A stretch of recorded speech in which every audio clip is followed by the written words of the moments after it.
புதிய இந்தியாவில் டிஜிட்டல் வழிப்பறி என முதலமைச்சர் ஸ்டாலின் சாடியிருக்கிறார். முழு விவரங்களை செய்தியாளர் ரமேஷ் இருக்கலாம். ரமேஷ், வணக்கம். ரமேஷ், என்ன குற்றச்சாட்டுகளை முன்வைத்திருக்கிறார் முதலமைச்சர் மோடி பற்றி முழு விவரங்கள் என்ன? வணக்கம். வங்கி கணக்குகள்ல குறைந்தபட்ச தொகை இல்லை என்று சொல்லி அபராதம் விதித்து 21,000 கோடி வரை வசூல் செய்திருப்பதாக பாஜக அரசு மீது முதலமைச்சர் திரு மு.க. ஸ்டாலின் கடுமையான விமர்சனங்களை முன்வைத்திருக்கிறார்.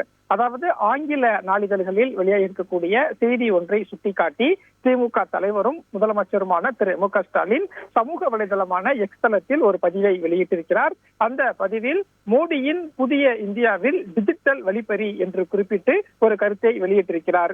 அதில் ஒவ்வொருவர் வங்கி கணக்கிலும் 15 லட்சம் என்று எளிய மக்களின் ஆசையை தூண்டி ஆட்சிக்கு வந்தவர்கள் செய்தது என்ன என்று பாஜக அரசு மீது கடுமையான கேள்வி எழுப்பியிருக்கக்கூடிய முதலமைச்சர் திரு மு.க. ஸ்டாலின் சிறுக சிறுக சேர்த்த பணத்தையும் செல்லாததாக்கி வங்கிகளில் வரிசையில் நிற்க வைத்து வதைத்தார்கள் என்று குறிப்பிட்டிருக்கக்கூடிய முதலமைச்சர் திரு மு.க. ஸ்டாலின் சுருக்கு பையில் இருக்கும் பணத்தையும் பறித்துக் கொள்ளும் ஆட்சியாக மினிமம் பேலன்ஸ் இல்லை என அபராதம் விதித்தே 21,000 கோடிக்கு மேல் ஏழைகளிடம் உறுதியிருக்கிறார்கள் என்றும் முதலமைச்சர் திரு மு.க. ஸ்டாலின் அந்த சமூக வலைதளத்தில் குறிப்பிட்டிருக்கிறார்.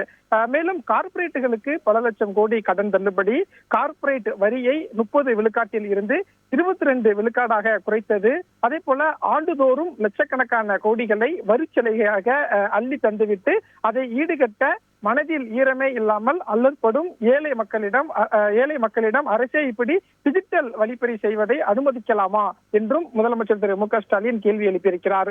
மேலும் இது பணக்காரர்கள் கோடீஸ்வரர்களுக்கான அரசு அல்ல, ஏழைகளுக்கான அரசு என பிரதமர் மோடி கூசாமல் பொய் சொல்லி வருகிறார் என்றும் முதலமைச்சர் திரு மு.க. ஸ்டாலின் சமூக வலைதளத்தில் பதிவிட்டிருக்கிறார்.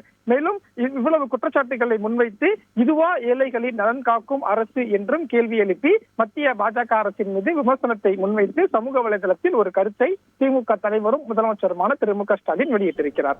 முழு விவரங்களுக்கு நன்றி ரமேஷ்.